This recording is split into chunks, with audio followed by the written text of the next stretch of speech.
नमस्कार, मैं हूं यश खुराना। स्वागत है आपका हमारे इस बेहद खास कार्यक्रम प्राइम टाइम डिबेट में। हाल ही में केंद्रीय मंत्री अमित शाह ने चंडीगढ़ में एक कार्यक्रम में ऐलान किया कि केंद्र शासित क्षेत्र की सेवा शर्तें अब केंद्रीय सिविल सेवाओं के अनुरूप होंगी। अमित शाह के बयान के बाद पंजाब की सियासत में उबाल आ गया है। मुख्यमंत्री भगवंत मान और दिल्ली के डिप्टी सीएम सिसोदिया ने बीजेपी पर आम आदमी पार्टी के बढ़ते प्रभाव से डरने का आरोप लगाया। वहीं हरियाणा और हिमाचल भी चंडीगढ़ पर अपना अधिकार जताते रहे हैं। आखिर एक यूनियन टेरिटरी को लेकर केंद्र और पंजाब सरकार में क्यों ठन गई है, क्या है असली कारण, किसका है चंडीगढ़, इसी पर हम चर्चा करेंगे। लेकिन पूरा मसला क्या है, रिपोर्ट आप देखिए।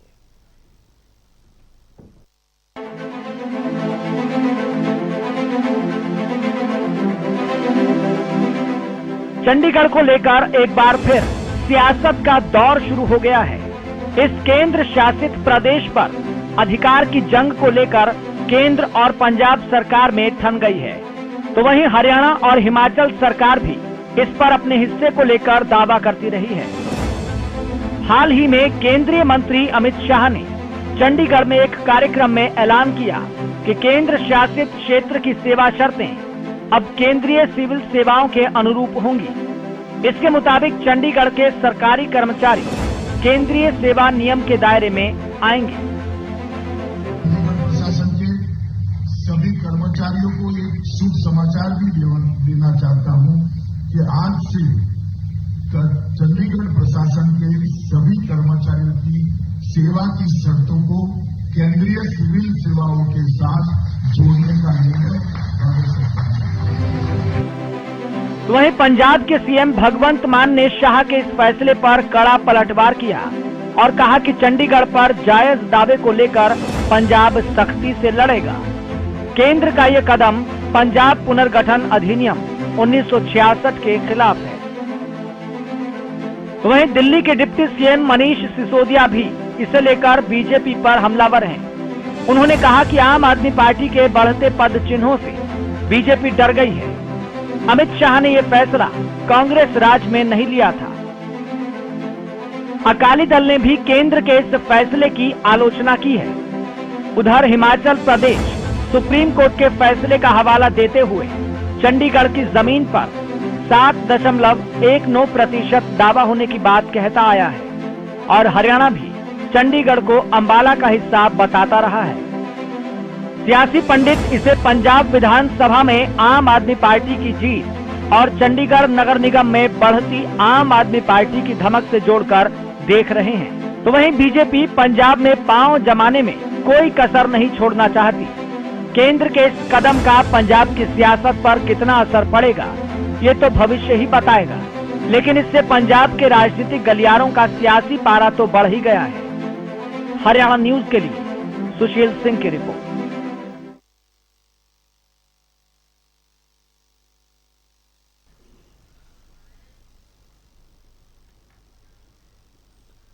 तो अब ये लड़ाई किसका चंडीगढ़ पर आकर जा टिकी है। बहुत से मसले हैं चंडीगढ़ से संबंधित, उस पर भी हम चर्चा करेंगे। लेकिन सबसे पहले मेहमानों से आपका तारुफ करवा देते हैं।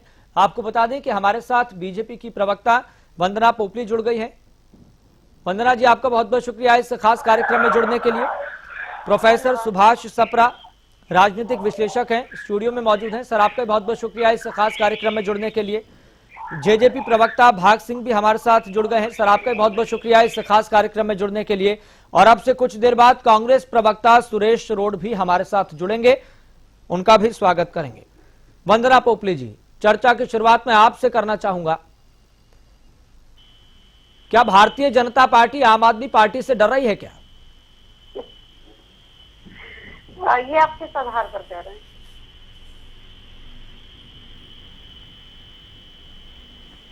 वंदना जी, आप आवाज सुन पा रही हैं? आपको मेरी आवाज आ रही है? जी बिल्कुल, हम आपकी आवाज सुन पा रहे हैं। भाई, आज मुझे लगता है कि आप थोड़ा जोक मारने के मूड में हैं और मुझे लगता है इसको सीरियसली ही ले लिया जाए डिबेट को। जो दर्शक आपके देख रहे हैं वो हंसेंगे इस बात को सुनकर कि भारतीय जनता पार्टी आम आदमी पार्टी से डर रही है। मतलब बार बार ही कह दिया जाता है आम आदमी पार्टी। वंदना जी, ये आपको जोक क्यों लग रहा है? मेरा सवाल आपसे, ये आपको जोक क्यों लग रहा है? मैं बता देती हूँ। जोक इसलिए लग रहा है कि बार बार आम आदमी पार्टी के द्वारा कह दिया जाता है कि दिल्ली मॉडल जो है वो पंजाब में जीता है। मैंने पहले भी कहा और अभी भी कहती हूँ कि पंजाब में कांग्रेस मॉडल की हार हुई थी। और जो बार बार अपनी बात को पलटता है, जो व्यक्ति अपनी बात पर नहीं रहता, जो कस्में खा लेता अपने बच्चों की कि मैं कांग्रेस के साथ नहीं जाऊंगा, मैं इलेक्शन नहीं लड़ूंगा, और उसके बाद वो सब करता है। और सबसे बड़ी बात, हरियाणा में जिस व्यक्ति ने जन्म लिया और सारे आरोप हरियाणा पे लगातार लगाए जाते हैं। एसवाईएल को आपके ही चैनल पर बैठकर जो आम आदमी पार्टी के प्रवक्ता है, उन्होंने रिसेंटली, अभी मुश्किल से 10 दिन भी नहीं हुए, जब उन्होंने कहा था कि एसवाईएल डेड इशू है। तो हरियाणा के हितों की जो देखता नहीं है, जिसके बारे में बात नहीं करता, पराली के धुएं के बारे में इतनी बड़ी बातें कही जाती थी कि हरियाणा से पराली आ रहा है इसलिए हमारे को यहाँ पर प्रदूषण फैल रहा है, पंजाब में से पराली के धुआं आ रहा है इसलिए दिल्ली में प्रदूषण फैल रहा है। तो जो हरियाणा के हितों के बारे में नहीं सोचता, जिसका जन्म हरियाणा में हुआ था, वो एसवाईएल को डेड इशू मानता है। वो क्या कहते हैं कि जब चंडीगढ़ के इलेक्शन हुए थे म्युनिसिपल कॉर्पोरेशन के, तब उन्होंने कहा था कि एक बड़ी जोर से अफवाह फैली हुई है कि जो केंद्र सरकार है वो चंडीगढ़ को पंजाब को देने जा रही है, तो पंजाब में तो हमारी सरकार आएगी, इसलिए आप चंडीगढ़ में भी हमारे को वोट देना। तो जिसका कोई दीन ईमान नहीं है, जिसको कोई शब्दों की कोई मर्यादा नहीं है, जिसको अपने शब्दों की वैल्यू नहीं है, मोरालिटी नहीं है, उसके लिए आप कहें कि भारतीय जनता पार्टी एक संगठित, एक ऐसा हमारा संगठन है, एक ऐसी संगठित पार्टी है जो देश को पहले लेकर चलती है, जिसमें परिवारवाद का नाम नहीं है, जिसमें भ्रष्टाचार का नाम नहीं है, जो सिर्फ देश के बारे में सोचती है, जो सेवा के लिए आई है, जो परफॉर्मेंस देना जानती है, वो डर गई है। तो जोक ही है और बहुत बड़ा जोक है, मैं इसको मानूंगी कि तो नहीं, इस सवाल का आप जरूर जवाब दीजिए कि केंद्रीय नियम लागू करना, क्या ये अभी याद आया जब पंजाब चुनाव के नतीजे आ गए? ये अभी याद आया? देखिए, सबसे पहले इस चीज को समझिए कि चंडीगढ़ क्या है। चंडीगढ़ यूनियन टेरिटरी है। यूनियन टेरिटरी, हालांकि वो पंजाब और हरियाणा की राजधानी भी है, लेकिन उसका स्टेटस क्या है? उसका स्टेटस है कि वो यूनियन टेरिटरी है। यूनियन टेरिटरी का मतलब वो सीधा सीधा केंद्र सरकार के अंडर में आती है। और जब बार बार उसके कर्मचारियों के द्वारा एक डिमांड उठाई गई कि हमें केंद्रीय सिविल सर्विसेज के अंडर रख लिया जाए, और अमित शाह जी जैसे चंडीगढ़ पहुंचे, उनका दौरा पहले 25 को प्रस्तावित था, बाद में 27 को पहुंचे, तो उन्होंने जब वहां पर आप ये देखे ना कि जब भी कोई नेता उस जगह पे आता तो कहीं ना कहीं लोगों की होप हो जाती है कि यहाँ पर आ रहे तो हमारे लिए जो हमारी डिमांड चली आ रही है उसको जरूर मानेंगे। और उन्होंने इमीडिएटली उनकी डिमांड उनके फायदे के लिए मानते हुए एक नीतिगत फैसला लिया गया, जिसके हिसाब से यूनियन टेरिटरी के अंदर जितने भी अधिकारी हैं, जितने भी कर्मचारी हैं, वो केंद्रीय सिविल सर्विसेज के अंडर आने चाहिए। तो उसको उन्होंने इमीडिएटली इम्प्लीमेंट कर दिया। इससे अच्छा तो कुछ हो ही नहीं सकता। नहीं, ये कोइंसिडेंस तो नहीं है ना, ये इत्तेफाक तो नहीं है ना। कर्मचारी तो लंबे समय से मांग कर रहे थे, ये कोइंसिडेंस तो नहीं है। कर्मचारी तो लंबे समय से मांग कर रहे थे, मतलब अमित शाह पहले क्या चंडीगढ़ नहीं जाते थे क्या? देखिए, मैं एक चीज कहना चाहती हूँ कि मैं लगातार देखती हूँ विपक्ष जिस तरह से प्रश्न उठाता है, कहीं ना कहीं आप लोग भी थोड़ा सा भ्रमित हो जाते हैं। टाइमिंग को लेकर प्रश्न उठाते हैं। सीए के समय कहा गया कि ये जो नागरिकता छीनने का कानून बनाया, सवाल पूछना बंदरा जी हमारा धर्म है ना। मैं बता क्या सवाल भी ना पूछे? किसान आंदोलन के समय में कहा गया कि किसानों के खिलाफ एमएसपी खत्म हो रही है, मंडियां खत्म हो रही हैं। ये सब हमने देखा। तो बहकाने की कोशिश की जाती है। एक डिमांड थी, अमित शाह जी पहुंचे, डिमांड बहुत सारे स्टेप्स और भी लेकर आए, वो बहुत सारी चीजें उन्होंने और भी शुरू की है। तब आपने टाइमिंग का प्रश्न नहीं उठाया। मतलब मुझे तो ये लॉजिक ही नहीं लग रहा। लोगों के हित के लिए एक नीतिगत फैसला लिया गया है और उसका कोई भी कंसर्न, जिस तरह से मैं आम आदमी पार्टी को सुन रही थी, मैंने भगवंत मान को सुना, उनके बाकी लीडर्स को सुना, उन्होंने कहा कि चंडीगढ़ के हकों को, पंजाब के हकों को छीनने के लिए, चंडीगढ़ को छीनने के लिए इस तरह का कोई स्टेप है। एक नीतिगत फैसला है। जो चंडीगढ़ है उसका स्टेटस है यूनियन टेरिटरी, उसको कोई चेंज नहीं कर सकता। पंजाब भी चेंज नहीं कर सकता। वो यूनियन टेरिटरी है और आज की डेट में वो यूनियन टेरिटरी है और पंजाब और हरियाणा की वो राजधानी है। हाँ, हमारे डिस्प्यूट है, हरियाणा चाहता है कि चंडीगढ़ हमें मिले, हमारी भी पूरी इच्छा है कि हमारे पास वो आए, लेकिन इस एक फैसले को आप चंडीगढ़ के स्टेटस से जोड़कर नहीं देख सकते। जहाँ तक टाइमिंग की बात है तो कहीं ना कहीं कुछ तो कहना है, कुछ तो कहेंगे लोग, तो यहाँ पर जी डर रहे हैं इसलिए ऐसा कह दिया। मतलब आप ये देखिए, एक से एक पॉइंट और रखूंगी। इतना लंबा चौड़ा कैलकुलेशन केजरीवाल जी ने एक इंटरव्यू में किया था। उन्होंने कहा कि मैं 1,000 रुपये महिलाओं को देने की बात कर रहा हूँ, तो मेरे पास इतना लंबा कैलकुलेशन है कि बजट इतने लाख करोड़ का होता है, उसमें से हम लोग टैक्स को हटा देंगे तो इतना पैसा आ जाएगा और इस तरह से ऐसा पैसा हो जाएगा तो मैं 54,000 करोड़ तो रख कर बैठा हूँ। और इलेक्शन होते ही सीधा भगवंत मान जी कहाँ जाते हैं, मोदी जी के पास भी हमें 50,000 करोड़ रुपए पर ईयर दे दीजिए, हमारी आर्थिक स्थिति सुधर जाएगी। ठीक तो है, मतलब कुछ तो कहने वाली बात है और कुछ नहीं है। उनके पास जवाब नहीं है। वो केंद्र जो चंडीगढ़ के कर्मचारी हैं उनके हितों के लिए और तो कुछ बोल नहीं सकते, सिर्फ बहकाने का काम कर रहे हैं। उनको तकलीफ हो रही है कि इनको इतनी बेहतर सुविधाएं कैसे मिलें। ठीक है, भाग सिंह भी हमारे साथ जुड़े हुए हैं। भाग सिंह जी, गठबंधन में है लेकिन मुद्दा यहाँ पर चंडीगढ़ का भी है, क्योंकि चंडीगढ़ किसका है यह हमेशा से एक बड़ा सवाल रहा है। जेजेपी का इसको लेकर क्या विजन रहा है कि चंडीगढ़ हरियाणा का हो जाए या पंजाब का हो जाए, क्या विजन रहा है? लेकिन बड़ा सवाल अब यह भी उठ रहा है कि केंद्रीय सेवा के नियम वहां पर लागू हो गए हैं, यानी कि वहां के 23,000 कर्मचारियों को एक तरह से कहें कर्मचारियों की मुंह जुबानी की फायदा मिलने जा रहा है। लेकिन आम आदमी पार्टी कह रही है, पंजाब सरकार कह रही है कि वहां पर पंजाब के सेवा नियम लागू होते थे, लेकिन पंजाब में आम आदमी पार्टी की सरकार बनने के बाद भारतीय जनता पार्टी डर रही है। देखिए यस जी, इस बारे में आप इसको इस संदर्भ में देख सकते हैं कि विरोध के लिए विरोध कैसे किया जाता है। अब देखिए इनको बड़ा याद आ गया 1966 पंजाब पुनर्गठन अधिनियम के विरुद्ध है, जिस समय पंजाब ने सारे एसवाईएल के समझौते रद्द किए थे, क्या वो अधिनियम के अंतर्गत किए थे? जब ये शुरू से पता है कि जो चंडीगढ़ है वो यूनियन टेरिटरी है, वो एक केंद्र शासित प्रदेश है और उसके अंदर 740 की रेशो है। हमारे अधिकारी भी आते हैं और पंजाब से अधिकारी भी आते हैं, लेकिन इससे कोई ऐसा नया क्या कर दिया? आप ये देखिए कि जो वहां पे जो कर्मचारी हैं 23,000 वो चंडीगढ़ के हैं, के हो सकते हैं, वो हरियाणा के हैं, वो हिमाचल के, वो आसपास की जगह के वहां कर्मचारी हैं। जो 58 वर्ष में रिटायरमेंट स्टेट कैडर पे होते थे वो यहाँ 7 साल में रिटायरमेंट क्यों की आ गई है? मेरी बहनें हैं जिनको मैटरनिटी लीव 1 साल की मिला करती थी शिशु पालन के लिए, वो केंद्र शासन में 2 वर्ष की इस तरह से अनेक फायदे। ये इंप्लाइज इसका विरोध थे, वहां के लोग इसका विरोध करें मांग का, फिर तो किसी चीज का समझ में आता है। जब आम आदमी पार्टी कहती है कि हम ईमानदारी से काम करने के पक्षधर हैं, देखिए भारतीय जनता पार्टी से अलायंस है, हरियाणा में हमारी सरकार मिलकर चल रही है, 40% की हिस्सेदारी 40% हमारी चंडीगढ़ पे है। यदि दूरगामी कोई गलत परिणाम है उसके, तो 40% का तो हम भी उस चीज को भोगेंगे। चंडीगढ़ की राजधानी का ये समाधान फिर कैसे निकलेगा? क्या जेजेपी का इसको लेकर कोई विजन नहीं है? देखिए शुरू से विजन है कि चंडीगढ़ के ऊपर हरियाणा प्रदेश के हमें हमारी राजधानी चंडीगढ़ बने और पूरी तरह से बने, स्वतंत्र राजधानी बने।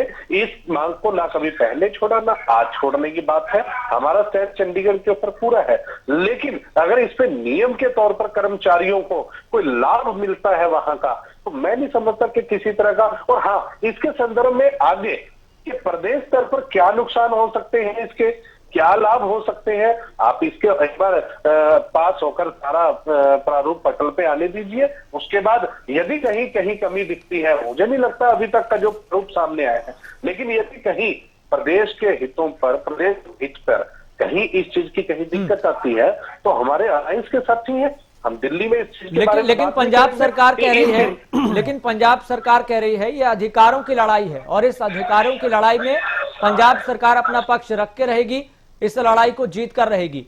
और यह भी कहा जा रहा है कि ये तो वोटों की राजनीति भारतीय जनता पार्टी की तरफ से की जा रही है।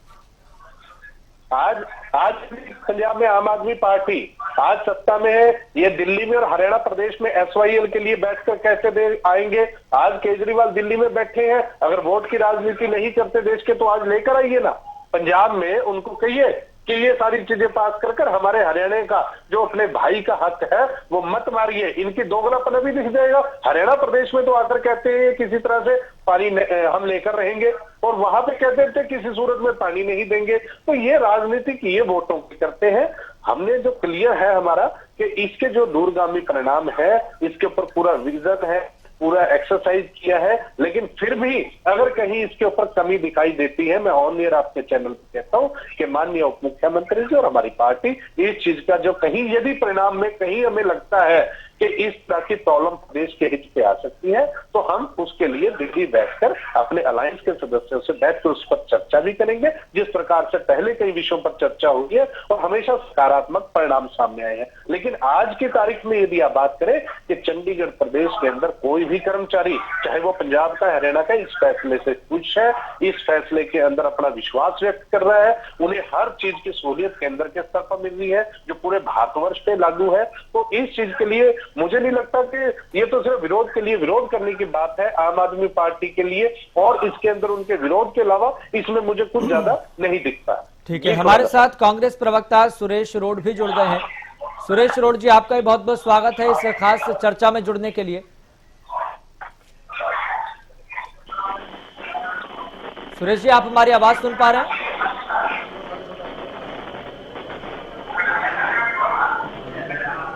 लगता है कि सुरेश जी तक हमारी आवाज नहीं पहुंच पा रही है। दोबारा से कनेक्ट करने की उनको कोशिश करेंगे। स्टूडियो में मौजूद है हमारे साथ प्रोफेसर सुभाष सप्रा, जो कि राजनीतिक विश्लेषक हैं। सुभाष सप्रा जी, चंडीगढ़ पर अब केंद्रीय सेवा नियम लागू होंगे, 23,000 कर्मचारियों को फायदा मिलने जा रहा है। बीजेपी कह रही है कि कर्मचारी ही मांग कर रहे थे लंबे समय से, लेकिन आप इस फैसले को किस तरह से देख रहे हैं? सबसे पहले मैं हरियाणा न्यूज़ का धन्यवाद करता हूं। आपने मुझे इस क्रूशियल विवादास्पद इस विषय पे आपने मुझे आमंत्रित किया है। ये अमित शाह जी अभी ठीक है संडे को आए और उन्होंने ये डिसीजन लिया है, जहाँ पे उनके कई प्रोग्राम्स थे और उन्होंने एम्प्लॉयज़ को खुश किया है। अब बीजेपी और जेजेपी सत्ताधारी पार्टी हैं, चाहे वो पहले इलेक्शन से पहले वो एक दूसरे का पूरा इनका 36 का आंकड़ा था, आज ये दोनों एक ही भाषा बोलेंगे। जो ऑपोजिशन पार्टीज हैं पंजाब में, चाहे वो आप है, चाहे वो कांग्रेस है, चाहे वो अकाली दल है, उसको विरोध करना ही करना है। जो भी ये नीति अपनाएगी कभी वो अच्छा नहीं कहेंगे। मतलब इसी को बोलते हैं राजनीति। अब चंडीगढ़ इज ए ब्यूटीफुल जो है यूनियन टेरिटरी है, बढ़िया शहर है, साफ सुथरा शहर है, बड़ा अच्छा माहौल है, शांति प्रिय है, वेल डिसिप्लिन्ड। मैं भी वैसे कल चंडीगढ़ था, I want to tell you, मैं सुबह ही आया हूँ। मतलब इतना साफ सुथरा शहर, और इस तरह की मतलब वहाँ पे राजनीति किसी भी विषय पर मतलब गर्म हो जाए, ये ना हो जिस तरह से दिल्ली में आप गवर्नमेंट या सेंट्रल गवर्नमेंट या एलजी वर्सेस हमारे सीएम साहब, उनमें जो मतलब आपस में विवाद होता है हर बात पे, हर फाइल पे, इस तरह की राजनीति अगर चंडीगढ़ में होती है तो ये चंडीगढ़ के लिए, वहाँ की जनता के लिए, देश के लिए, प्रदेश के लिए अच्छा नहीं होगा। आज दुनिया देश से विदेशों से दुनिया चंडीगढ़ देखने के लिए आती है। भाई किस तरह का वहाँ पे माहौल है, कैसे वहाँ पे गार्डन है, कैसे वहाँ पे मतलब जो है ना हर चीज़। अब ठीक है, वहाँ पे विधानसभा भी देखो, पंजाब और हरियाणा दोनों का सेम बिल्डिंग है, दोनों की सेम सिविल सेक्रेटरीट है, अच्छा माहौल है।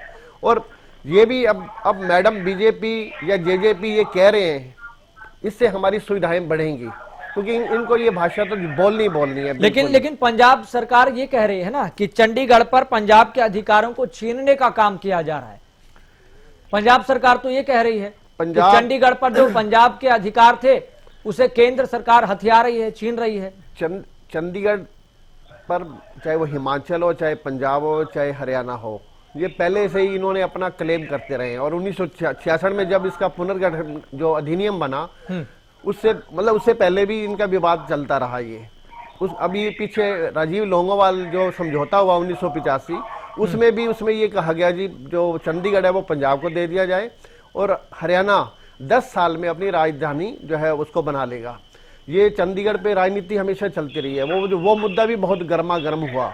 अब मतलब यहाँ पर अब पंचकुला और चंडीगढ़ बिल्कुल टचिंग है। अब बीजेपी गवर्नमेंट ये कह रही है जी हमने एम्प्लॉयज को सुविधाएं दे दी। यहाँ हुड्डा साहब की सरकार थी, उन्होंने एज जाते जाते 58 साल से 60 साल कर दी, जो एम्प्लॉयज की जो रिटायरमेंट एज है। और आज यही गवर्नमेंट, अब इस खट्टर साहब की गवर्नमेंट आते ही उन्होंने तुरंत मतलब विद इन 1 मंथ ये फैसला कर दिया जो एम्प्लॉयज है यहाँ पर 60 साल की बजाय 58 साल में रिटायर होंगे। मतलब यही बीजेपी और उधर कांग्रेस है। यहाँ पे तो ये कह रहे हैं जी एम्प्लॉयज को हमने लाभ दे दिया, हमने लाभान्वित कर दिया, ये सुविधाएं दे दी। और वहाँ पे यही बीजेपी कहेगी नहीं जी यहाँ पे एम्प्लॉयमेंट हमें देना है, इनको दे विल गेट, मतलब जो है ना इनके बेनिफिट्स हैं, इनको इस टाइम जरूरत नहीं होती, और तुरंत मतलब उसी दिन रिटायर कर दिया उनको। तो ये दोगली राजनीति भी नहीं होनी चाहिए। ये ठीक है, वहां पे जो एम्प्लॉइज है उनको फायदा होगा, वहां पे सीसीएल बढ़ जाएगी, चाइल्ड केयर लीव का जो ईयर्स है वो बढ़ जाएंगे, उसी तरह से एज भी बढ़ जाएगी, रिटायरमेंट एज है। हमारे जो टीचर्स हैं, प्रोफेसर्स हैं, उनकी भी, अब हरियाणा में देखो आप, हमारे 58 साल रिटायर होता है। अब चंडीगढ़ और पंचकुला में तो 58 साल में रिटायर होगा, चंडीगढ़ में 65 साल में रिटायर होगा। तो इस तरह का डिस्क्रिमिनेशन तो चलेगा। तो ये एम्प्लॉइज ऐसे वोट भी नहीं देते, आपको ये भी बताइए इन चीजों से। ये मैं, चाहे वो बीजेपी सुन रही है, मतलब आप ये मान रहे हैं कि इससे भारतीय जनता पार्टी को कोई फायदा, या कोई राजनीति के तौर पर देखें तो कुछ नहीं मिलने वाला फायदा, कुछ मिलने वाला नहीं है इस विषय पर। हाँ। बिल्कुल ये ठीक है। देखो, आम पार्टी और कांग्रेस, ये बीजेपी, दोनों में 36 का आंकड़ा है।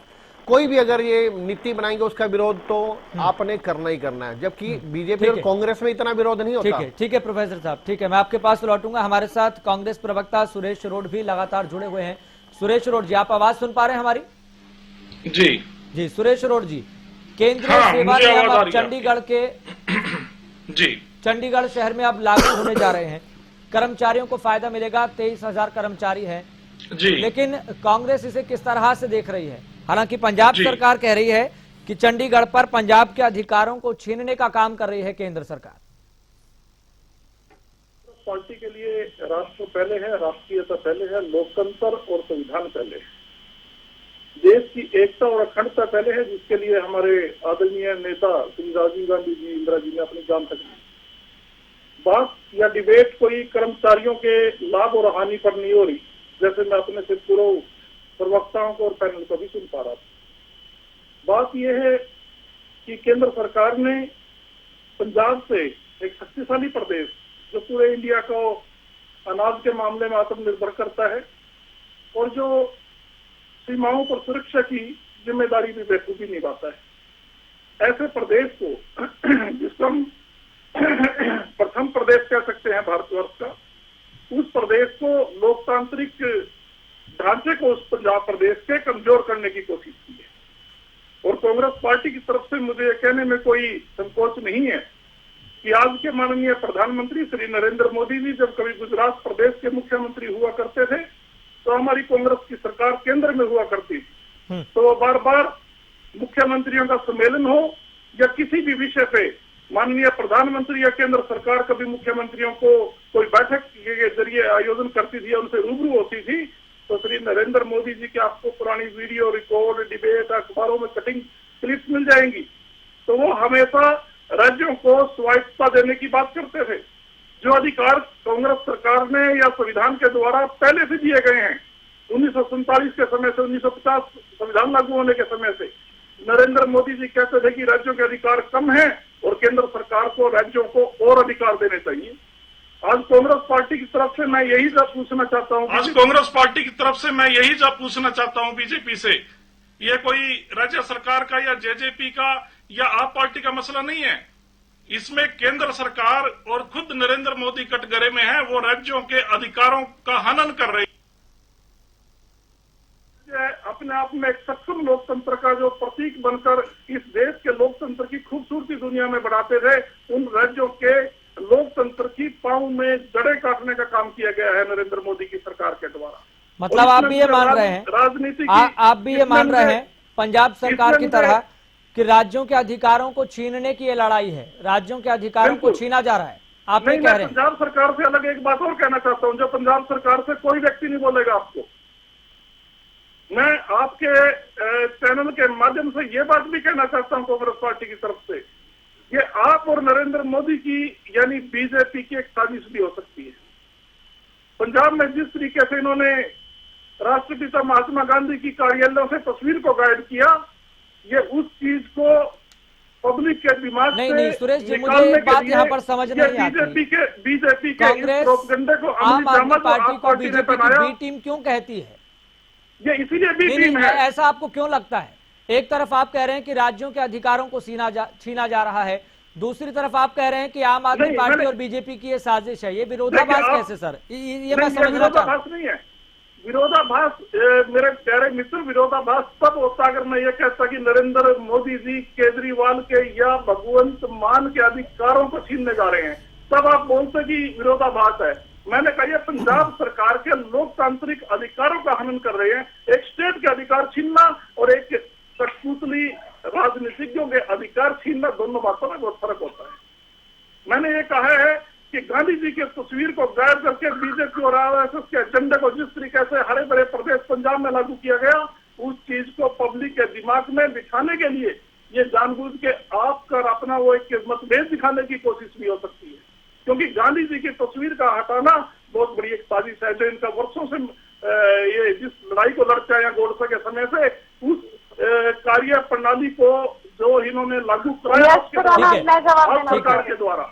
ठीक है सुरेश जी, जवाब ले लेते हैं। पंजाब सरकार कह रही है कि राज्यों को और राज्यों के अधिकारों को छीना जा रहा है, कांग्रेस कह रही है कि राज्य के अधिकारों को छीना जा रहा है, जबकि मोदी सरकार इस समय समय पर स्पष्ट करती रही है कि राज्यों की अपनी स्वायत्तता होनी चाहिए, अपने अधिकार होने चाहिए, उस पर कोई मतभेद नहीं होना चाहिए।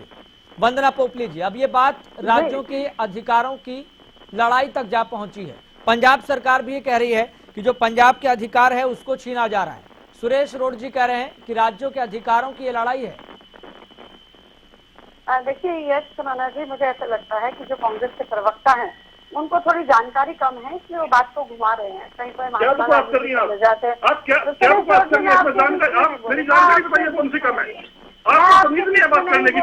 नहीं गलत, आप कैसे बोल रही है बात? ऐसे ही बोल रही जानकारी की बात बताइए, कौन सी मैं बता देती हूँ मैं कैसे बोल रही हूँ। आपकी कोई बात, आप डिबेट में बैठ के अहल की बातें कर रही थी पहले भी। मैं आपको सिर्फ अलग कभी कह रहे थे कि ये ऐसा माहौल बना, ये आप बातें करने यहाँ आप किसी पार्टी में उसके लिए आपको थोड़ा शांत रहना पड़ेगा। मैं बता आप सीरियस विषय में डिबेट कीजिएगा, उसके लिए आपको रहना पड़ेगा, तभी तो बताऊंगी मैं आपको। अगर आपको कुछ भी पता नहीं है, आप बिना मतलब टाइम वेस्ट करती हैं। तो मैं बता देती ना मैं कैसे बोल रही हूँ, बार बार बोलने से क्या हो जाएगा, मैं बता देती हूँ। नहीं, आप पहले जो बोल रही थी सुनाइए आपकी। मैं एंकर से प्रार्थना करता हूँ, वंदना जी, मैं एंकर से प्रार्थना करता हूँ आपकी यहाँ पर बैठे सभी मेहमानों से आग्रह करूंगा, मैं सभी मेहमानों से आग्रह करूंगा कि पर्सनल अटैक नहीं, मैं चाहूंगा कि तथ्यों पर बात हो, फैक्चुअल बात हो। प्रार्थना करता हूँ भैया, मैं हरियाणा न्यूज से प्रार्थना करता हूँ, वंदना पोपली की मेरे से पहले शुरू में बोली गई बाइट को सुनाइए। ये ना विषय में बोल रही है और ना इनका राजनीतिक कोई इस विषय पे कोई बीजेपी की तरफ से स्पष्टीकरण है, हल्की बातें कर रही है जैसे कोई किसी पार्टी में बोल रही हो। गांधी की फोटो और चंडीगढ़ का जो आपने कॉम्बिनेशन दिया है वो तो सबने देखा, कितना अच्छा विषय पे आप बोले। आप ये है अच्छा, ये देश का बच्चा मानता है, आपके कहने से क्यों होता है? अरे बच्चा आपने तो बीजेपी की शरणवंदना करनी है। भाजपा को बच्चा मानता है तभी तो भाजपा को वोट मिल रहा है। आप घर बैठे हैं, अब सुन लीजिए, आपकी जानकारी सुनने कैसे है इस विषय पर, सुनिए। आप अपनी जानकारी बताइए, आपको यही पता नहीं विषय क्या है। अरे आप ऐसे तिल मिलाएंगे उससे फर्क नहीं पड़ेगा। तिल मिला नहीं रहे, हमारी जिम्मेदारी है आपको सही रास्ते बनाना। आप रास्ता भटक चुकी हैं, आप रास्ता भटक चुकी हैं, आपको यहाँ पर ज्ञान नहीं है या आपको विषय के ऊपर जानकारी नहीं है या आप रास्ता भटक चुकी हैं। ठीक है सुरेश जी जवाब ले लेते हैं, जवाब ले लेते हैं, जवाब ले लेते हैं। वंदना पोपली जी मुद्दे पर बात रखिए, वंदना पोपली जी मुद्दे पर बात रखिए। जानकारी की कमी क्यों है वो मैं बता नहीं, यहाँ पर एक दूसरे को ज्ञान का सर्टिफिकेट मत बांटिए, एक दूसरे को ज्ञान का सर्टिफिकेट मत बांटिए कि किसको कितना ज्ञान है। मुद्दे पर बात रखिए, मुद्दे पर बात रखिए। मुझे अधिकार है, उसका मुझे अधिकार है बोलने का। इनके पास मुद्दे पे बात है ही ना, बोलेंगे क्या है? आप चुप होंगे तभी तो मैं बोलूंगी। सुरेश जी जवाब ले लेते हैं, सुरेश जी जवाब ले लेते हैं। और मैं आग्रह ये भी करूंगा कि ज्ञान का सर्टिफिकेट ना बांटे, यहाँ पर कोई कंपटीशन नहीं चल रहा कि किसके पास कितना ज्ञान है, किसके पास कितना नहीं है, किसके पास एक एक करके मुद्दे पर बात कर लेते हैं, ज्यादा बेहतर रहेगा। वंदना पोपली जी, इन्होंने कहा कि नरेंद्र मोदी जी कहते थे कि राज्यों की स्वायत्तता मिलनी चाहिए।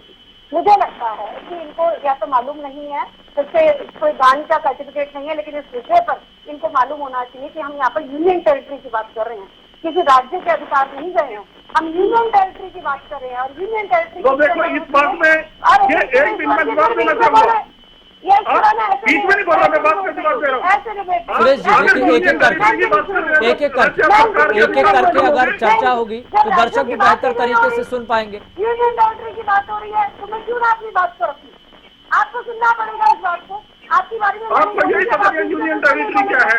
अब आप बीच में बिल्कुल नहीं बोलेंगे, मैं आपको लास्ट टाइम बोल रही हूँ। मैं नहीं बोल रहा, मेरी कमी आप ही पूरी कर रहे हो। सुरेश जी, एक एक करके मेरे बीच में नहीं बोलेंगे। एक करके आप डिबेट को डिरेल मत करिए, आपको मेरी बात सुननी होगी। सबसे पहले हम यूनियन टेरिटरी की बात कर रहे हैं। यहाँ पर यूनियन टेरिटरी के जो राइट होने चाहिए, वहाँ के जो लोगों के राइट होने चाहिए, उनकी जानकारी जरूर होनी चाहिए कि वो केंद्र सरकार के अंडर आते हैं और उसको केंद्र सरकार के अंडर लिया गया एक नीतिगत फैसला है। दूसरी बात, यहाँ पर अधिकारों की लड़ाई की बात कर रहे थे, आप बार बार कह रहे थे। मैं एक छोटा सा केस है, सुप्रीम कोर्ट में आया है, उसका मैं आपको बता देती हूँ कि 2019 की बात है। ये फूल सिंह जी के अनुसूचित जाति से हैं, चंडीगढ़ में रहते हैं। उन्होंने कहा कि पंजाब में मुझे रिजर्वेशन नहीं मिल रहा है अनुसूचित जाति का। इस विषय पर जब पंजाब सरकार से कहा गया कि अपना जो मैटर है वो सामने रखिए, अपना पक्ष जो है वो सामने रखिए, कांग्रेस की सरकार थी उस समय। पंजाब सरकार के अतुल नंदा थे, मैं आपको ये भी बता देती हूँ कि एडवोकेट जनरल अतुल नंदा थे। उन्होंने कई जजमेंट का हवाला देते हुए कहा कि पंजाब टेरिटरी के नागरिक यानी कि जिनके पास पंजाब का डोमिसाइल है वही इस नौकरी को पाने का अधिकार रखते हैं। चंडीगढ़ के लोग इस नौकरी को पाने का अधिकार नहीं रखते हैं। इस बात पर सुप्रीम कोर्ट ने पंजाब सरकार से, केंद्र सरकार से, हरियाणा सरकार से पूछा, ये बताइए चंडीगढ़ किसका अंग है? तो इस बात पर पंजाब ने जवाब दिया कि चंडीगढ़ यूनियन टेरिटरी है, वो पंजाब का अंग नहीं है। हरियाणा ने भी यही जवाब दिया और केंद्र सरकार ने भी यही जवाब दिया। तो जब आप अधिकारों की बात करते हैं कि पंजाब के जो लोग हैं उनके अधिकारों की आप बात करें, लेकिन चंडीगढ़ के लोगों के अधिकारों की बात कौन करेगा? अगर उनके अधिकारों की बात करनी तो आपको तकलीफ हो गई, तब आपको राज्यों की स्वास्थ्यता याद आ गई, जबकि वो यूनियन टेरिटरी है, वो राज्य है ही नहीं, वो इंडिपेंडेंट राज्य नहीं है जिसकी स्वायत्तता में कहीं आप उससे नाक उठा देंगे। अभी मैं सुभाष चक्रा जी को भी सुन रही थी, मैं उनकी बात का भी जवाब देना चाहूंगी। उन्होंने एक बात रखी, उन्होंने कहा कि यहाँ पर इतनी एज है, हरियाणा में इतनी एज है, आपकी बात सही है, लेकिन यहाँ पर दो केंद्र सरकार के रूल और राज्य सरकार के रूल को हम कंपैरिजन नहीं कर रहे हैं। हम यहाँ पर बात कर रहे हैं कि अगर चंडीगढ़ यूनियन टेरिटरी है, अगर उसमें केंद्रीय सिविल सर्विसेज लागू कर दिए गए, तो ये क्यों कहा जा रहा है कि पंजाब के जो हिस्सा है या जो पंजाब के हकों पर मार पड़ रही है, कहाँ से पड़ रही है वो बता देने से, उसका तर्कों के साथ उत्तर दे रहे कि इससे पंजाब के हक पे कहाँ से मार पड़ रही है। 60% वहां से आते थे, 40% हरियाणा से आते थे, योग्यता के आधार पर आ जाएंगे, क्या पता ज्यादा आ जाए पंजाब से, 100% आ जाए। अब योग्यता के आधार पर हो जाएगा, टेस्ट क्लियर करिए और आपको लेकिन वंदना पोपली जी, एक सवाल पंजाब सरकार की ओर से और उठाया जा रहा है और ये पंजाब सरकार का डर है। पंजाब सरकार कह रही है कि पंजाब प्रशासन के कर्मचारी चंडीगढ़ के कर्मचारियों के वेतन की बराबरी करने की मांग कर सकते हैं। तो क्या इस फैसले से क्या केंद्र सरकार ये दिखाना चाह रही है कि पंजाब के कर्मचारी गुस्सा हो जाएं और पंजाब सरकार के खिलाफ सड़कों पर उतर जाएं? अगर ऐसा हुआ तो जिम्मेदारी कौन लेगा? क्या केंद्र सरकार इस बात की जिम्मेदारी लेगी? देखिए, मुझे लगता है कि बड़ा अजीब सा ये उन्होंने प्रश्न किया, लेकिन इसका जवाब मैं दे दूंगी। हर एक प्रदेश में, चाहे वो हरियाणा हो, पंजाब हो, राजस्थान हो, दो तरह के लोग, दो तरह के कर्मचारी होते हैं। एक जो केंद्रीय सर्विसेज में होते हैं और एक जो स्टेट सर्विसेज में होते हैं। दोनों के रूल्स अलग होते हैं। अगर यूनियन टेरिटरी के नाते उसको केंद्रीय सिविल सर्विसेज में ले दिया तो आप कंपैरिजन की कहाँ पर बात करते हैं? कि कंपैरिजन क्यों होगा? सबको मालूम है केंद्रीय सिविल सर्विसेज के जो रूल्स हैं वो अलग हैं, स्टेट सिविल सर्विसेज के। यही तो पैटर्निज्म है कि अपने अपने स्टेट के आप अपने हिसाब से रूल्स बना सकते हैं। यही तो राज्य की स्वायत्तता है कि आप अपने हिसाब से चीजों को ले सकते हैं, आप बेहतर भी कर सकते हैं, आप कमतर भी कर सकते हैं, अपनी स्थिति को देखते हुए कर सकते हैं। यही तो कह रहे थे हम बार बार कि राज्यों की स्वायत्तता है, लेकिन यूनियन टेरिटरी में क्या आपको नहीं लगता कि केंद्रीय, जब बाकी सब यूनियन टेरिटरीज में, नो यूनियन टेरिटरीज है, तो बाकी सब यूनियन टेरिटरीज में केंद्रीय सिविल रूल्स है, तो चंडीगढ़ क्यों वंचित रहता? एक मांग उठाई गई, उसको पूरा कर दिया गया। एक नीतिगत फैसला है, लोगों के वहाँ पे हकों का फैसला है। लेकिन हक की बात ये भी होनी चाहिए ना, हक की बात ये भी होनी चाहिए कि चंडीगढ़ किसका है ये स्पष्ट ही नहीं हो पा रहा। राज्य सरकारें आती हैं, लोगों से वादा करती है, जनता से वादा करती है कि हम राजधानी बनाएंगे, लेकिन क्या फिर ये समझा जाए कि तुष्टीकरण की राजनीति चल रही है केवल? चाहे पंजाब सरकार की बात हो, चाहे हरियाणा सरकार की बात हो, देखिए, यस, मैं ये मानती हूँ कि चंडीगढ़ पे हम लगातार अपना हक जताते हैं, हम मानते हैं कि हरियाणा को चंडीगढ़ मिलना चाहिए, लेकिन इस कॉन्फ्लिक्ट को इतना समय हो गया, इसमें इतनी सारी चीजें ऐड हुई हैं। नहीं तो फिर यही मानकर चले ना वंदना जी कि तुष्टीकरण की राजनीति चल रही है राज्य सरकारों की तरफ से। तुष्टीकरण की कोई राजनीति नहीं है, ये इसको टेबल पर बैठकर ही सॉल्व किया जाएगा। लेकिन उससे इम्पोर्टेंट एक इशू और भी है, चंडीगढ़ से इम्पोर्टेंट इशू मेरे हरियाणा की भाग सिंह जी, मैं आपके पास आऊँ। SYL पर पहले काम करना जरूरी है। दक्षिण हरियाणा का जो किसान है वो प्यासा बैठा है, वहाँ पर पानी जाना जरूरी है। पंजाब से हमें हमारे हक का पानी मिलना चाहिए। हम पंजाब के हक का पानी नहीं मांग रहे, हम अपने हक का पानी मांग रहे हैं, वो ज्यादा इम्पोर्टेंट है। और इससे आपने देखा होगा कि जैसे आम आदमी पार्टी की सरकार बनी, मुझे गर्व है ऐसे मुख्यमंत्री पर, उन्होंने इनिशिएटिव कहा कि आप बार बार कहते थे कि दिल्ली में पानी नहीं मिलता, पानी नहीं मिलता, आपको बड़े आराम से प्रॉब्लम सॉल्व कर देंगे। पंजाब में हमारा हक का पानी हरियाणा में मिल लीजिए, हरियाणा से दिल्ली में जाता ही रहेगा वो। ठीक है, भाग सिंह जी कुछ कहना चाह रहे हैं, लेकिन भाग सिंह जी मेरा सवाल यहाँ पर ये भी है, SYL के मुद्दे का समाधान अभी तक नहीं हो पा रहा, राजधानी का समाधान अभी तक नहीं हो पा रहा, विधानसभा में कितने प्रतिशत किसकी जिम्मेदारी, इसका समाधान नहीं हो पा रहा। अब बात ये भी आ गई है कि चंडीगढ़ किसका है, तो समाधान कैसे होगा? क्या मानकर चले क्या केवल तुष्टीकरण की राजनीति चल रही है चारों तरफ, समाधान कहीं नहीं है? हर कोई आता है सत्ता में, ये कहता है कि हम तो बातचीत के जरिए मसले को सुलझाएंगे, बातचीत के जरिए मसले को सुलझाएंगे, लेकिन ये बात तो पता नहीं कितने अरसों से हो रही है, समाधान निकल नहीं रहा है, जनता को तुष्टीकरण की लॉलीपॉप पकड़ा के बैठा दिया जाता है। यस जी, अभी इससे पहले मेरे भाई सुरेश रौड़ जी अपनी बात रख रहे थे और मुझे एकाएक तो एकदम लगा कि शायद सुरेश रौड़ जी पंजाब में आपसे प्रवक्ता है, हरियाणा कांग्रेस के प्रवक्ता नहीं है, क्योंकि आप इनकी ऑडियो और वीडियो आप दोबारा सुन सकते हैं।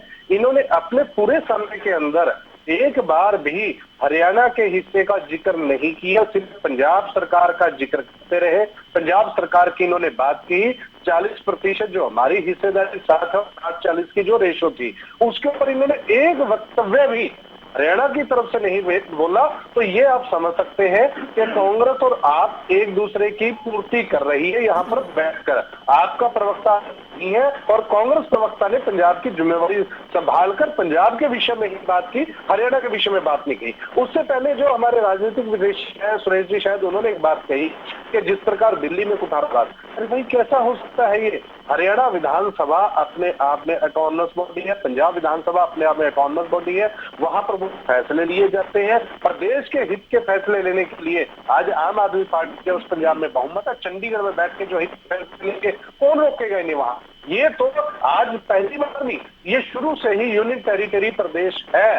चंडीगढ़ इसको ना झुटलाया जा सकता है और ना किसी को बरगलाया जा सकता है इस विषय के ऊपर।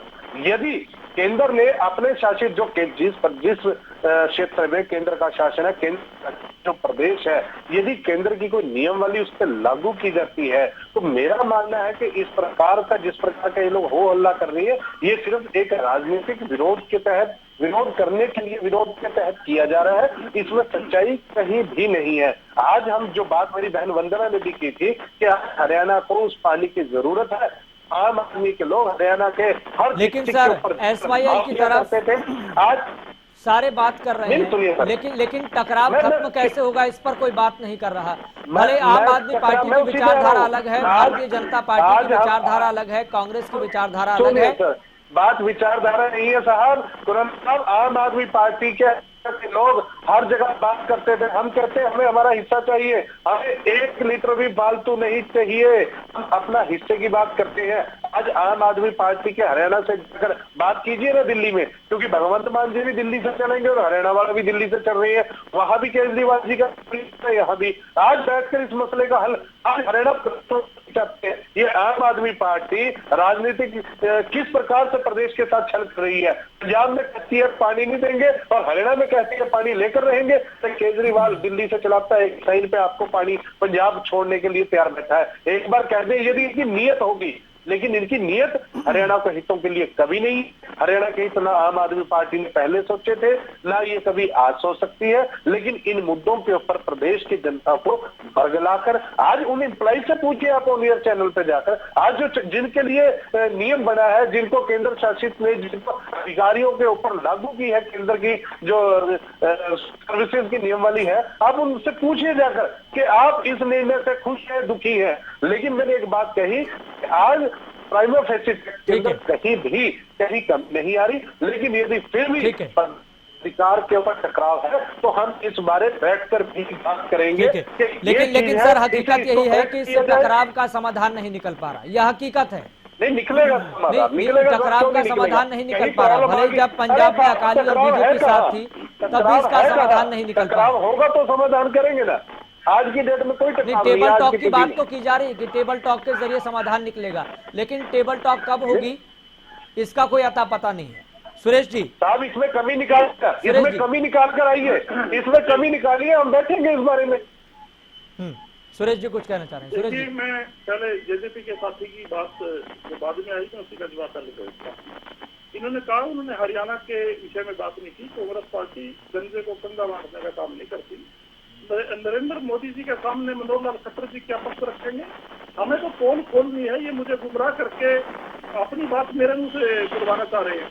अब मैं पहले कह चुका हूँ, आप आपके प्रवक्ता की तरह बात कर रहे हो। मैं तो कह रहा हूँ आप पार्टी और बीजेपी मिली हुई है और आप पार्टी इस मुद्दे को लेके बीजेपी के खिलाफ कोई आंदोलन नहीं चलाएगी, कोई अनशन नहीं करेगी। ये मैं कहता हूँ, मैं अपनी बात पे दोबारा से स्टैंड पे हूँ। हमने बेनकाब करना है लोगों को। दूसरी बात प्लीज मेरा को सुनिए। मैं दूसरी बात ये कहना चाहता हूँ, दोनों ही बीजेपी के और जेजेपी के प्रवक्ता ने एफआईआर के बारे में पता किया, तो इन्होंने एक बात और कही कि टेबल पे प्रारूप बनेगा, ये बनेगा। जब आपने पहले ही किसी भी चीज की डिस्कशन टेबल पर बैठकर कोई काम करने से पहले प्रारूप बनाया जाता है, लाभ हानि देखा जाता है, वो होने के बाद जब कोई डिस्प्यूट होगा तब देखा जाएगा। कमी निकालिए साहब, कमी तो निकालिए। चलो आप सुनिएगा, पहले बात सुनिएगा। दूसरी बात, एक दोनों साथियों ने कहा एसवाईएल के बारे में। मैं इन दोनों साथियों को ये बताना चाहता हूँ कि एसवाईएल नहर के बारे में माननीय सुप्रीम कोर्ट श्री नरेंद्र मोदी की सरकार को एक ऑर्डर जारी कर चुकी है कि केंद्र सरकार अपने खर्चे पर एक ट्रिब्यूनल गठन करके हरियाणा को उसके हिस्से का पानी दिलाए। ये एसवाईएल की जिम्मेदारी सुप्रीम कोर्ट के ऑर्डर के बाद नरेंद्र मोदी जी की बनती है। मैं आप पार्टी जो बी टीम है पंजाब वाली, उनको भी कहता हूँ, और जो ए टीम मनोहर लाल खट्टर की सरकार है उनको भी कहता हूँ कि नरेंद्र मोदी जी से कह के हरियाणा को उसके हिस्से का पानी दिलाइए। हम आप पार्टी को भी मांग करते हैं कि हमारे को हरियाणा के हिस्से का पानी दिलाइए। सारा हृदय परिवर्तन हो रहा है आपका। ये आम आदमी पार्टी की भाषा भूली जा रही है कि पंजाब का आज आम आदमी, मुझे कांग्रेस की जो झलक आपके अंदर दिखती थी आज वो आम आदमी पार्टी की झलक दिख रही है। माफ कीजिएगा, कहीं हृदय परिवर्तन तो नहीं हो रहा आपका? देखिए मैं क्या कह रहा हूँ, आपका मेरा ख्याल दिमाग सही नहीं है। आप इस वीडियो को दोबारा से चेक करिए। मैं कह रहा हूँ आप पार्टी बीजेपी मिली हुई है, आप कैसी बात कर रहे हो बिना मतलब? हम थोड़ा सा लगाएं, मैं इनसे रिक्वेस्ट करता हूँ, क्या इस बात का दूध का दूध पानी का पानी करें? लोग बिठा रखे हैं यहाँ पर। ये सभ्यता, ये बात क्या कर रहे हैं? असभ्यता आपके मुंह से निकलती है। आपका तिल मिलाना सर ऐसे तो समाधान नहीं निकल पाएगा। कांग्रेस कहती है कि बीजेपी और आम आदमी पार्टी मिली हुई है। भाग सिंह जी कह रहे हैं कि सुरेश जी के अंदर आम आदमी पार्टी का प्रवक्ता आ गया, ऐसे कैसे समाधान निकल जाए?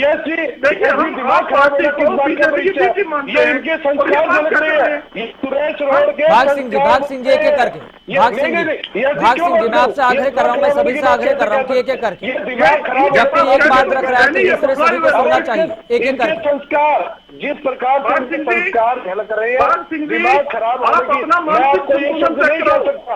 मैं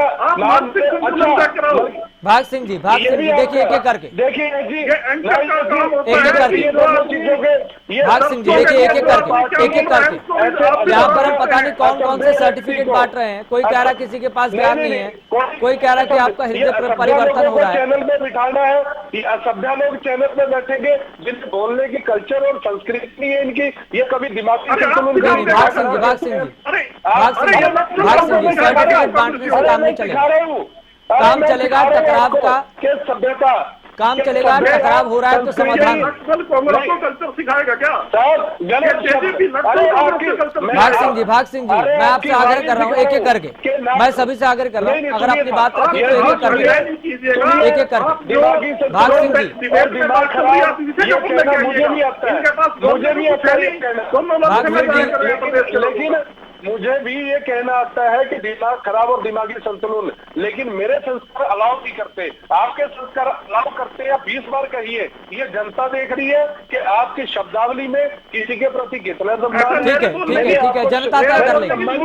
भाग सिंह जी, जनता तय कर लेगी तो जनता पर ही छोड़ दीजिए, जनता पर ही छोड़ दीजिए। भाग सिंह जी, जनता पर ही छोड़ दीजिए, जनता तय कर लेगी। ठीक है सुरेश जी, जल्दी से अपनी बात रखिए, जल्दी से अपनी बात रखिए। मैं दोबारा से कहता हूँ, ये एक तो डिबेट का लेवल नहीं और एंकर का काम बनता है कि किसने क्या बोलना है दोहराने का।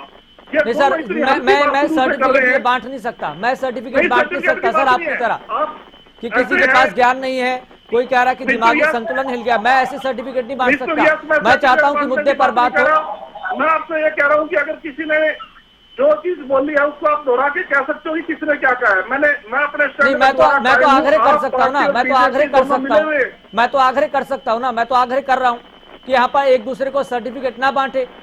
अगले मुद्दे पर बात हो रही है तो मुद्दे पर बात रखिए। सुरेश जी, जल्दी से अपनी बात नहीं मानना। अगर एंकर ढंग का हो ना तो कोई भी प्रवक्ता अपनी सीमा नहीं लान सकता। सुरेश जी, आप मेरे को सर्टिफिकेट ना बांटें, आप मुझे सर्टिफिकेट ना बांटें, सीधी सी बात। ठीक है सुरेश जी, आप सर्टिफिकेट ना बांटे, मुझे आपके सर्टिफिकेट की जरूरत नहीं है सर, मुझे आपके सर्टिफिकेट की जरूरत नहीं है। पक्ष आप नहीं रख पा रहे, आपको अपना पक्ष रखना है, क्या आपका पक्ष भी मैं रखूंगा क्या?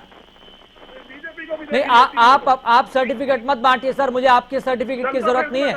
रोज चर्चा करता हूं यहाँ पर, मैं रोज चर्चा करता हूं, मैं आपके सर्टिफिकेट की मुझे जरूरत नहीं है। जो मेन विषय बात आई, मैंने कहा सुप्रीम कोर्ट का ऑर्डर SYL पानी नरेंद्र मोदी जी ने दिलाना है हरियाणा के हिस्से का। हम आप पार्टी से भी कहते हैं हमारे हिस्से का पानी दो, पंजाब में उनकी सरकार है और बीजेपी से भी कहते हैं। कांग्रेस ने आपको जिम्मेदारी दी है कांग्रेस का पक्ष रखने के लिए, आप यहाँ पर औपचारिक तौर पर ऐलान कर दीजिए कि कांग्रेस का पक्ष भी मैं रख लूं। नहीं, मेरी जो जिम्मेदारी है मैं उसका निर्वहन कर रहा हूँ, मेरी जो जिम्मेदारी है मैं उसका निर्वहन कर रहा हूँ, लेकिन आपके सर्टिफिकेट की मुझे आवश्यकता नहीं है। ये ढंग के प्रवक्ताओं के साथ डिबेट में जाए काफी समय से। नहीं सर, आप तो हर किसी को सर्टिफिकेट बांट दे, कोई ढंग का नहीं है, कोई ढंग के ना होने की वजह से चर्चा नहीं हो पा रही है। आप ये बोल दीजिए कि आप पक्ष नहीं रख पा रहे, आप ये बोल दीजिए आप पक्ष नहीं रख पा रहे। आप कांग्रेस से बात कर लीजिए ना कि मेरी जगह पे किसी और को ले आए, आप ये बात कर लीजिए। कांग्रेस पार्टी को जरूरत नहीं है इस ऐसी डिबेट में आने के लिए, मैं अपनी पार्टी में बात करूंगा। आप कहते हैं कि मुद्दों की हम बात करते हैं, मुद्दों की आप बात कर रहे हैं। नहीं, आप तय करवा लीजिए ना, आप तय करवा लीजिए कांग्रेस से। नहीं, आप कांग्रेस से तय करवा लीजिए कि आपका पक्ष भी कोई और रख देगा। नहीं, आपका पक्ष भी कोई और रख देगा। आप तो यहाँ पर एक एजेंसी बनकर आए हैं, सबको सर्टिफिकेट बांट रहे हैं, किसी को बोलने का ढंग नहीं है, किसी का दिमागी संतुलन हिल गया, आप तो सर्टिफिकेट बांटने यहाँ पर आए हैं। मुद्दे की बात हो रही है तो मुद्दे पर बात ना करके आप सर्टिफिकेट यहाँ पर बांट रहे हैं। सर, कांग्रेस ने प्रवक्ता आपको इसलिए बनाया क्या कि आप सर्टिफिकेट बांटे? एजेंसी बना दिया क्या आपको? सर, बात मुद्दे पे करते हैं। अगर आप मुद्दे पर बात नहीं कर सकते तो आप कांग्रेस से आग्रह कर दीजिए कि मेरी जगह पे किसी और को नियुक्त कर दीजिए। नहीं, आप मुद्दे पर बात नहीं रख सकते तो आप कांग्रेस से आग्रह कीजिए, राहुल गांधी से आप आग्रह कीजिए कि आपको हटाएं, किसी और को लेकर आए। आप कांग्रेस से आग्रह कर दीजिए। मुद्दे की बात आ गई नहीं, अगर आप मुद्दे पर बात नहीं रख सकते, आप यहाँ पर सर्टिफिकेट बांटने का काम करेंगे तो आप राहुल गांधी जी को बोलिए कि किसी संस्थान में मुझे नियुक्त कर दीजिए। आप राहुल गांधी जी को बोलिए कि आप संस्थान में नियुक्त कर दीजिए, मैं सर्टिफिकेट बांटता हूँ यहाँ पर। आप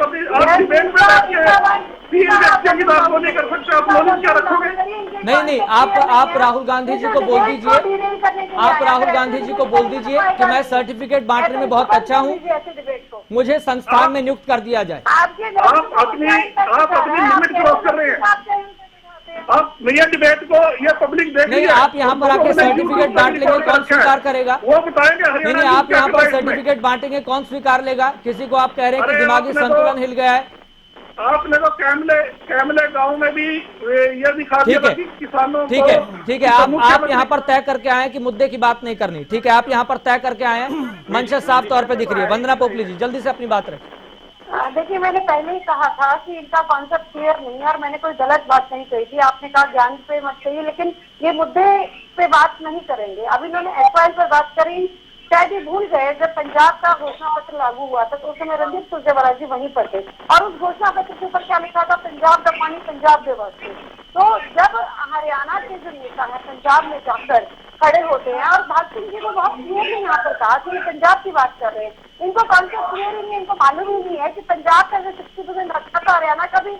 40% हक था यहाँ पर जॉब्स में, 60% जाएंगे पंजाब से, 40% जाएंगे हरियाणा से।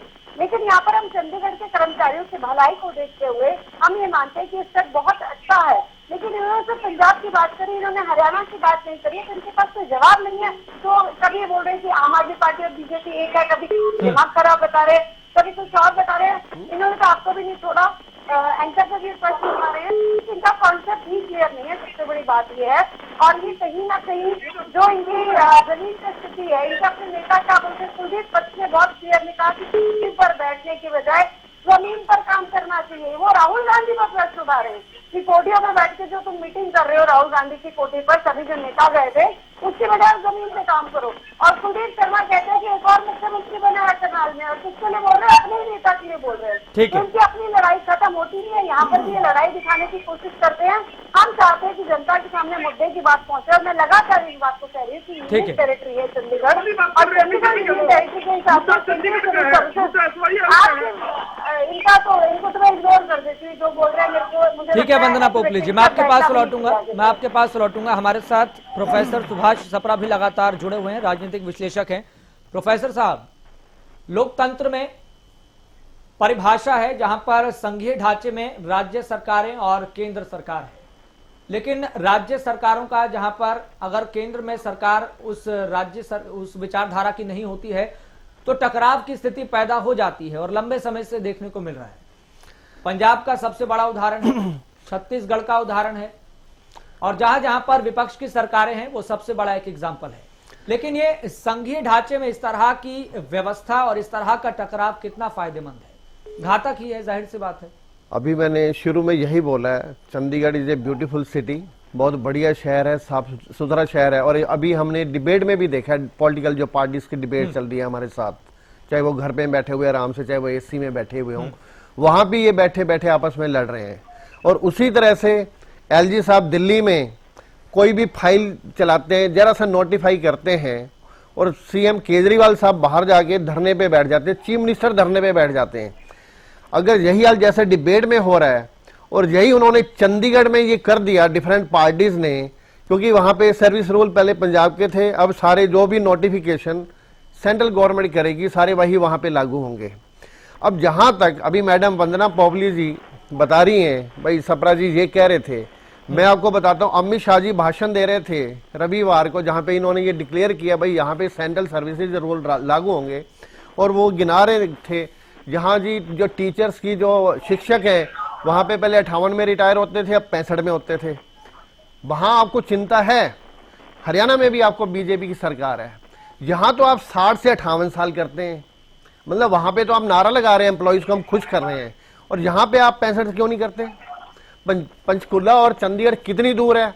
फिर आप कह रहे हैं भगवंत मान जी जल्दी जल्दी पहुंच गए जी, पहले तो हम केजरीवाल साहब कह रहे हैं जी हम तो इतना पैसा देंगे, इतना पैसा देंगे, अभी सीएम साहब को बने हुए महीना भी नहीं हुआ, आर्थिक स्थिति तो अच्छी है ही नहीं, कि वहां भी काफी हालात बुरी चल रही थी, तभी जनता ने गवर्नमेंट को अच्छी तरह से जीरो कर दिया है, मतलब किस तरह के, मतलब सीएम तक हार गए हैं। अब वहां पे जहां तक पैसे वाली बात है, पैसा तो सेंट्रल स्टेट रिलेशन के लिए सेंटर को स्टेट को देना पड़ता है, ठीक है, आर्थिक स्थिति कैसे सुधरे।